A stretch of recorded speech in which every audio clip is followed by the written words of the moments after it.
How much do 2 willow branches cost? I don't mean big willow trees.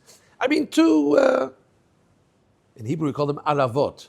2 branches, twigs from a willow tree. Well, you know, weeping willows usually grow all over the place, near rivers. And when I was growing up in Australia, my father would take us before Sukkot to a park where there was weeping willows, and we'd harvest some willows. Some of the more industrious kids in the synagogue would actually sell those willows, I don't know, for 10 cents a piece, 15 cents a piece.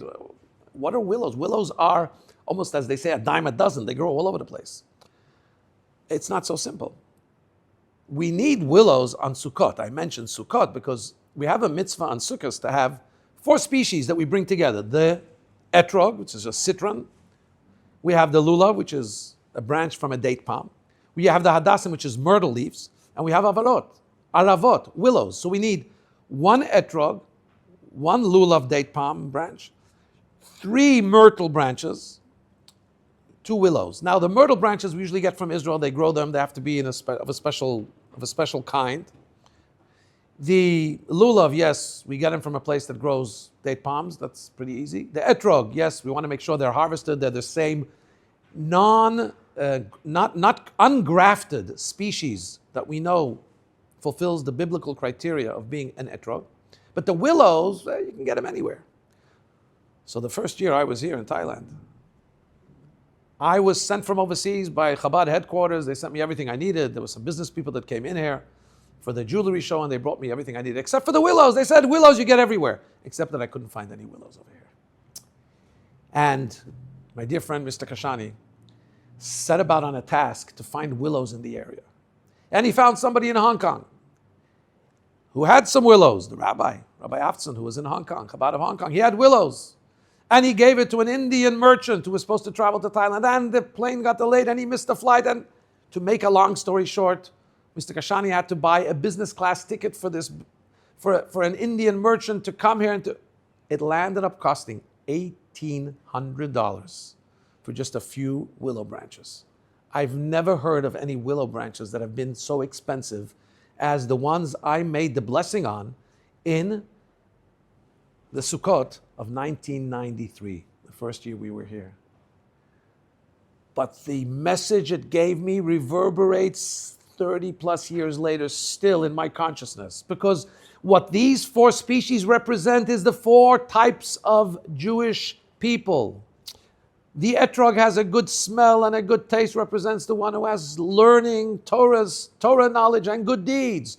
The date palm dates have good taste but no fragrance. It represents the person who has a lot of learning but not really such good deeds. The myrtle, if you smush a myrtle branch, you get a beautiful fragrance. It represents the one who has good deeds and has a good fragrance coming out of him. It doesn't really have, myrtles are bitter, it doesn't really have any knowledge. The willow has nothing, no good fragrance, no good taste. Represents the Jew who's just a member of the community, just a part of the people.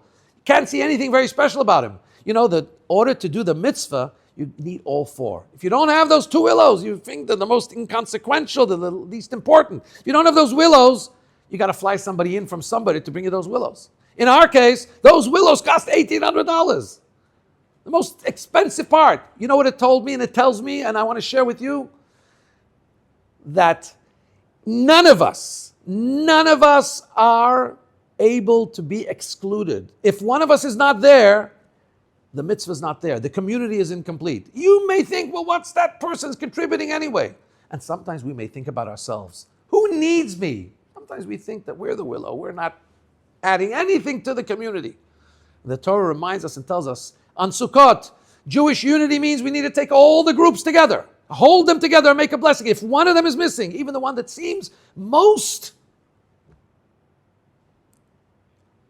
unimportant, most plain, most generic, most nothing to write home about, you don't have that one, you don't have the mitzvah. And you got to spend money and energy and time to reach even one who may arguably be considered a willow of sorts. And I realized that God sent me a message from heaven. That's how you have to look at every single Jew. That's how you have to look at every single opportunity. Nothing is too small to be overlooked, God forbid. Nobody is unnecessary. Every single part of Am Yisrael is required so that we can have Am Yisrael Chai, so that we can have the unity of the Jewish people, so that we can have the blessings that shaking the lulav and esrog, and step into the nearest sukkah, call your nearest synagogue, find out where you can make a blessing on these 4 species, wave it in all directions, and bring God's blessing into your life from all 4 directions and from up and down. Chag Sameach!